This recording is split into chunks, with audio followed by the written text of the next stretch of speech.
So guys, একটা life update, life জীবন জীবন নট লাইভ, লাইফ আপডেট দিব বলে ক্যামেরা হাতে নিয়েছি।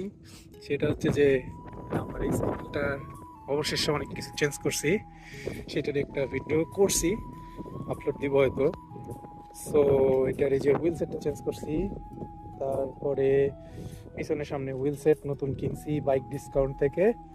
105-এর একটা ক্র্যাঙ্ক পাইছি মুফতে, সেইটা নতুন লাগাইছি। এটা করতে গিয়ে আমার বটম লাগাইতে হয়েছে নতুন।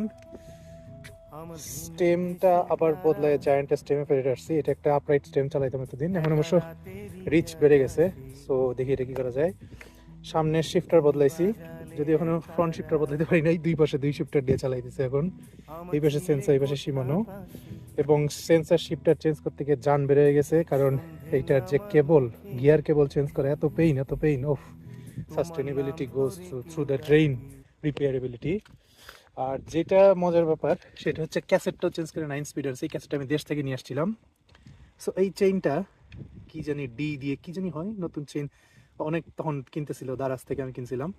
তো এই চেইনটা হচ্ছে আমি ওয়াক্স করছি 2024-এর শেষে অথবা 25-এর শুরুতে লাস্ট। ওই অবস্থাতে নিয়ে আসছি, নিয়ে এসে এতদিন চালাই নাই। এতদিন পড়েছিল, মানে 2025-এও যদি করি, এটা 26-এর জুন, মানে প্রায় 1.5 বছর। 1.5 বছর ওয়াক্স করা চেইন পরে থাকার পরে আমি আবার ইনস্টল করছি, এখন আবার চালাইতেছি। ট্রেন যায়, এই দেশের ট্রেন দেখে ও মা, কত চলে যায়। সো একটা রেল লাইনের উপরে আমি টেকনিক্যালি আছি এখন। এটা হচ্ছে সাইকেল লাইন, রেল লাইনের উপর দিয়ে পার হয়ে দিকে যায়।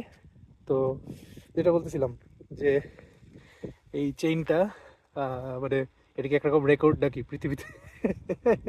একটা ওয়াক্স করা চেইন সর্বোচ্চ কত বছর পরে চালানো হয়েছে।